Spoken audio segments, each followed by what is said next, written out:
쉰살의 봄날, 박민수는 오늘도 새벽 5시에 눈을 떴다. 옆에 누운 아내 정희는 깊이 잠들어 있었다. 30년을 함께 산 부부였지만 요즘 들어 민수는 아내와 나눌 말이 점점 줄어드는 것 같았다.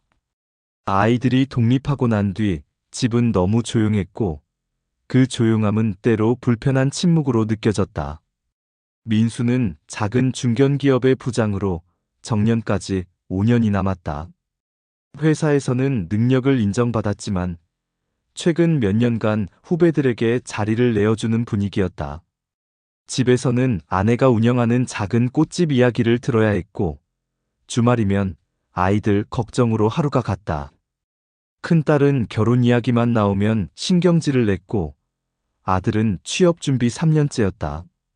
그런 민수에게 어느 날 스마트폰으로 옛날 사진 정리를 하던 중 20대 시절 밴드 사진이 눈에 들어왔다. 기타를 치던 자신의 모습, 옆에는 당시 여자친구였던 수진이 웃고 있었다. 민수는 한참을 그 사진을 바라봤다. 그때는 모든 게 가능할 것 같았다. 음악으로 먹고 살겠다던 꿈도, 세상을 바꾸겠다는 포부도. 그날 저녁, 정희가 저녁상을 차리며 물었다. 내일 토요일인데 뭐 할 거냐고. 민수는 별 생각 없이 예전에 같이 음악하던 친구들 만나보려고 한다고 말했다. 정희는 잠깐 민수를 쳐다보더니 그래, 오랜만에 좋겠네라고 말했지만 그 목소리에는 알 수 없는 서운함이 묻어 있었다. 민수가 만난 옛 친구들은 모두 50대 중반이었다. 베이시스트였던 강민은 이제 보험회사 지점장이었고 드러머 재석이는 작은 식당을 운영하고 있었다. 그들은 치킨과 맥주를 앞에 두고 옛날 이야기를 나눴다. 대학 축제 무대, 홍대 앞 라이브 클럽, 밤새 연습하던 시절. 그러다 재석이가 조심스럽게 말을 꺼냈다. 사실 요즘 주말마다 연습실 빌려서 취미로 연주한다고. 다들 모여서 한번 해볼까 하는데 어떠냐고. 민수는 순간 가슴이 뛰는 걸 느꼈다. 하지만 곧 현실이 떠올랐다. 정년이 얼마 남지 않은 나이에 기타나 치고 놀 처지가 아니라는 생각. 집에서 아내가 뭐라고 할지도 걱정이었다. 하지만 강민이 농담처럼 말했다. 우리 나이에 뭘 그렇게 따지고 사냐고. 인생은 짧다고. 집으로 돌아오는 길, 민수는 오랜만에 설렘을 느꼈다. 하지만 현관문을 열고 들어서자마자 그 설렘은 무거움으로 바뀌었다. 정희가 거실 소파에 앉아 텔레비전을 보고 있었다. 민수는 다녀왔다고 말했지만 정희는 고개만 끄덕였다. 다음 날 아침, 식탁에서 민수는 정희에게 말했다. 친구들이랑 주말에 음악 좀 해보려고 하는데 어떻게 생각하느냐고. 정희는 수저를 내려놓더니 민수를 똑바로 쳐다봤다. 지금 우리 형편에 그런 여유가 있냐는 표정이었다. 아들 취업도 안 됐는데 딸은 결혼 자금 이야기를 슬슬 꺼내는데 당신은 밴드를 하겠다고. 민수는 말문이 막혔다. 정희의 말이 틀린 건 아니었다. 하지만 뭔가 억울한 기분도 들었다.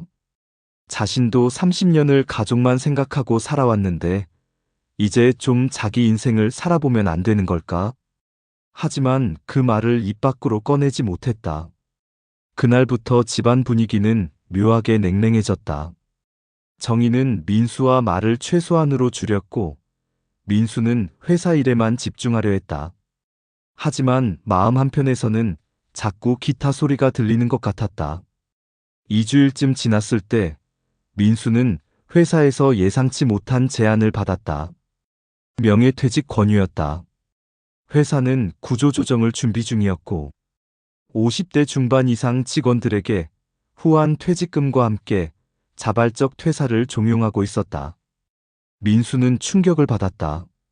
정년까지 5년, 그 5년을 버티면 안정적인 노후가 보장될 줄 알았는데 그날 저녁 민수는 정희에게 그 사실을 털어놨다. 정희는 놀란 듯 민수를 바라보다가 한숨을 길게 내쉬었다. 그리고는 조용히 말했다. 어쩌면 기회일 수도 있다고. 민수는 어리둥절했다. 정희는 계속 말을 이었다. 솔직히 자신도 요즘 많이 생각했다고. 우리 부부가 언제부터 이렇게 삭막해졌는지, 아이들 걱정 빼고는 나눌 이야기가 없는 사이가 됐는지. 정희는 민수에게 물었다. 당신 정말 음악하고 싶은 거 맞냐고.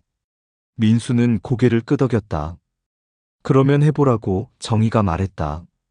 자기도 꽃집을 좀 더 키워볼 생각이라고.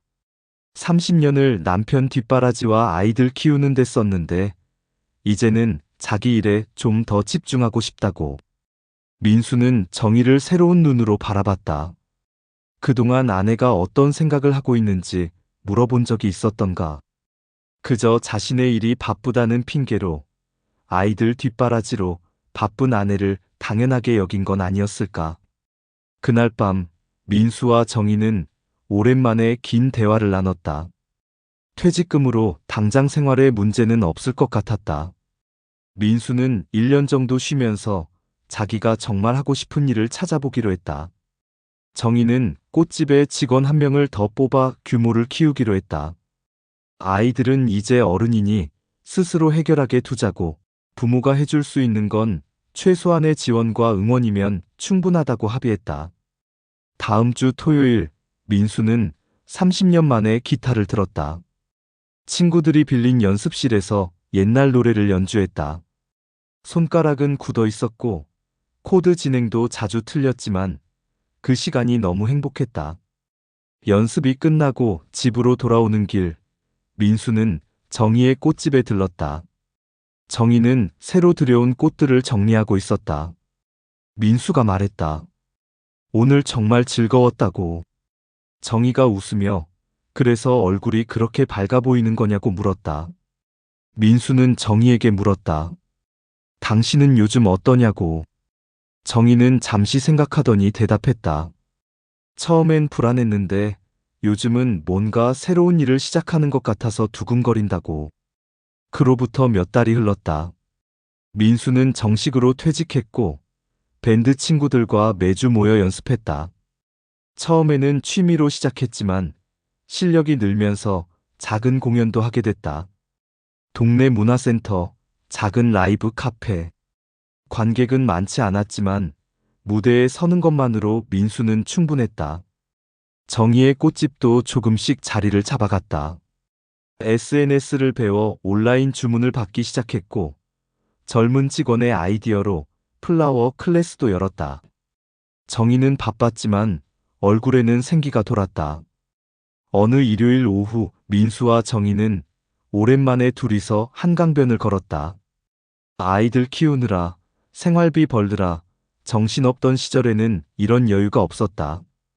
정희가 민수의 팔짱을 끼며 말했다. 사실 처음에는 당신이 음악한다는 게 철없어 보였다고. 우리 나이에 무슨 밴드냐고 생각했다고. 민수가 웃으며 물었다. 그럼 지금은? 정희가 대답했다. 지금은 당신이 좋아 보여서 나도 좋다고. 그리고 자기도 덩달아 용기가 생겼다고. 나이가 들수록 새로운 걸 시작하기 두렵다고만 생각했는데 막상 해보니까 그게 아니더라고. 민수는 정희의 손을 꼭 잡았다. 30년을 함께 살면서도 서로를 제대로 이해하지 못했던 것 같다고 말했다. 정희가 고개를 끄덕였다. 우리 부부가 각자 하고 싶은 일을 하기 시작하고 나서야 오히려 대화할 이야기가 많아졌다고. 서로의 일상을 궁금해하고 응원하게 됐다고. 그해 가을 민수의 밴드는 동네 문화재단 후원으로 작은 공연을 하게 됐다. 50대 밴드의 청춘 이야기라는 주제였다. 공연 날 객석에는 정희가 앉아 있었다. 결혼 후 처음 보는 남편의 공연 모습이었다. 민수는 무대에서 기타를 치며 정희를 바라봤다. 정희가 환하게 웃으며 손을 흔들었다. 공연이 끝나고 민수는 객석으로 내려와 정희에게 다가갔다. 정희가 말했다. 멋있었다고. 20대 때 사진 속 모습과 똑같이 빛나 보였다고. 민수는 감사하다고. 당신이 응원해줘서 여기까지 올 수 있었다고 말했다. 그날 밤 집으로 돌아온 두 사람은 소파에 나란히 앉아 와인을 마셨다. 정희가 조심스럽게 물었다. 당신 후회하지 않느냐고, 회사 그만둔 거. 민수는 고개를 저었다. 오히려 최고의 선택이었다고. 만약 그때 명예퇴직 제한이 없었다면 정년까지 버티면서 불행하게 살았을 거라고. 정희도 고백했다. 사실 자기도 꽃집을 더 키울 생각은 없었다고. 그저 시간이나 때우는 정도로 생각했다고. 하지만 민수가 음악을 시작하는 걸 보면서 자기도 진짜 해보고 싶은 게 뭔지 생각하게 됐다고. 그리고 깨달았다고. 꽃을 다루는 일이 생각보다 자기한테 잘 맞는다는 걸. 민수가 물었다. 우리 앞으로 어떻게 살까? 정희가 웃으며 대답했다. 지금처럼 살면 되지 않겠냐고. 각자 하고 싶은 일을 하면서 서로를 응원하면서 20대처럼 열정적이진 못해도 50대의 여유와 지혜로. 그해 겨울, 큰딸이 남자친구를 집에 데려왔다. 딸은 부모님이 요즘 너무 행복해 보여서 자기도 결혼에 대한 생각이 바뀌었다고 했다. 결혼이 인생의 끝이 아니라 새로운 시작일 수도 있다는 걸 부모님을 보며 알게 됐다고. 아들도 변화가 있었다. 더 이상 대기업만 고집하지 않기로 했다고. 부모님처럼 자기가 정말 하고 싶은 일을 찾아보고 싶다고. 당장 취업이 안 되더라도 시간을 갖고 천천히 자기 길을 찾아보겠다고. 민수와 정희는 아이들의 말을 들으며 서로를 바라봤다. 부모가 행복해야 아이들도 행복해진다는 말이 실감났다. 자식들을 위해 희생하는 게 부모의 도리라고만 생각했는데 어쩌면 부모 스스로 행복한 모습을 보여주는 것도 중요한 역할이었는지 모른다. 봄이 왔다.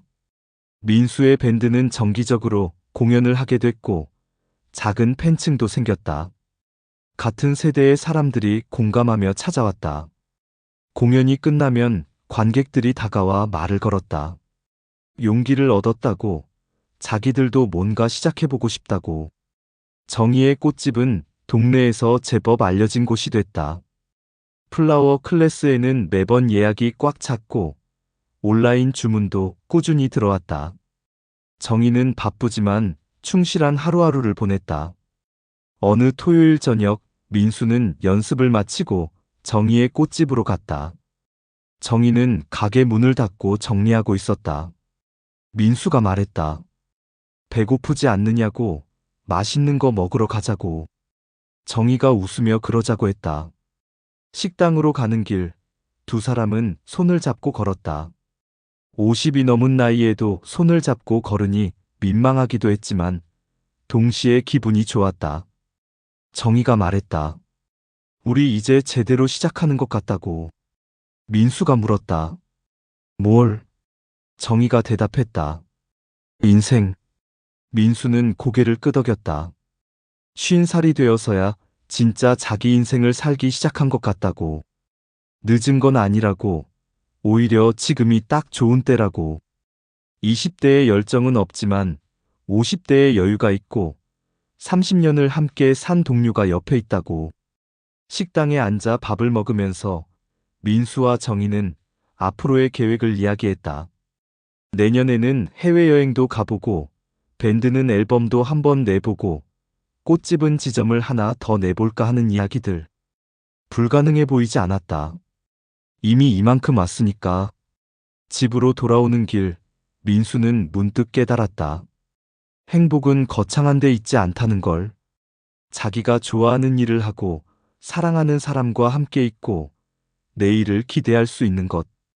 그것만으로도 충분하다는 걸. 정희도 비슷한 생각을 하고 있었다. 30년을 남편과 아이들을 위해 살았다고 생각했는데 돌이켜보면 그 시간도 나름 행복했다. 다만 지금은 다른 종류의 행복을 느끼고 있을 뿐. 어쩌면 인생은 단계별로 다른 행복을 경험하는 여정인지도 모른다. 현관문을 열고 들어서니 집안이 따뜻했다. 민수는 거실 소파에 앉아 기타를 집어들었다. 정희는 부엌에서 차를 끓였다. 민수가 기타를 치자 정희가 거실로 나와 옆에 앉았다. 두 사람은 아무 말 없이 그렇게 시간을 보냈다. 창밖으로 봄바람이 불어왔다. 50살의 봄은 20대의 봄과는 달랐다. 더 차분하고, 더 깊고, 더 소중했다. 민수와 정희는 이제 알았다. 인생의 늦은 때란 없다는 것을. 언제든 다시 시작할 수 있고, 언제든 새로운 꿈을 꿀 수 있다는 것을. 그리고 무엇보다 중요한 건 그 길을 함께 걸어갈 사람이 있다는 것. 30년을 함께 산 부부는 이제 새로운 30년을 향해 걸어가고 있었다. 각자의 꿈을 이루면서도 서로를 놓지 않으면서. 민수는 기타를 내려놓고 정희의 손을 잡았다. 정희가 민수를 바라보며 미소 지었다. 두 사람의 눈빛에는 20대 때의 설렘과는 다른 50대만이 가질 수 있는 깊은 애정이 담겨 있었다. 밤은 깊어갔고 50살 부부의 새로운 시작은 계속되고 있었다.